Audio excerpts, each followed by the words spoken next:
অসমৰ ৰাজ্যপাল মহামহিম শ্ৰী গুলাপচন্দ্ৰ কাটাৰিয়াৰ সন্মুখত ৰাজভৱনৰ দৰবাৰ হলত 2023 বৰ্ষৰ বহাগ বিহুৰ শুভাৰম্ভ কৰিলোঁ।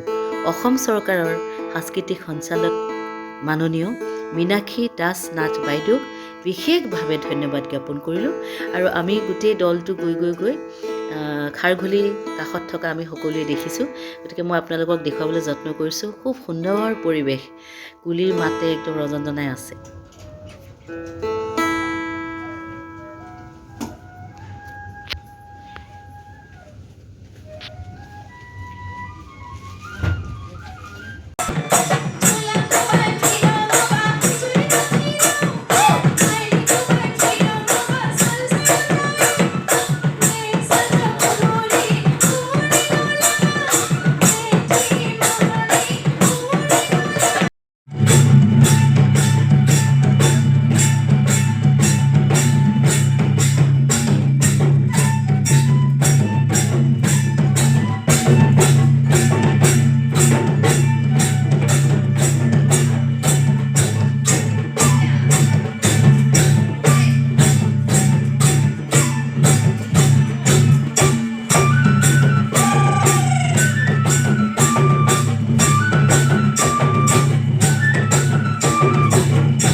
ৰাজ্যপাল মহোদয়ে বিহুৱান দি আমাক সম্বৰ্ধনা জনাইছে। গোটেই দলটিক আচলতে প্ৰত্যেককে সাদৰেৰে তেওঁ সম্ভাষণ জনাইছে। খুব সহজ সৰল ব্যক্তিত্ব তেখেতৰ।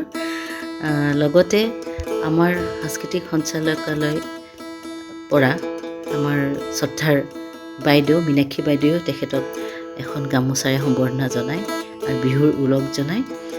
লগতে আমাৰ কালচাৰেল এফেয়াৰ্ছৰ গোবিন্দ বৈশ্য ডাঙৰীয়াও আছিল উপস্থিত। গতিকে সকলোৱে একেলগে এখন গ্ৰুপ ফটো আমি উঠিলোঁ। তেখেতে প্ৰত্যেককে সম্ভাষণ জনাইছে সমানে। আৰু শেষত আমি একেলগে চাহ খালোঁ আৰু বহুতো স্মৃতি লৈ আমি বিদায় মাগিলোঁ। ধন্যবাদ।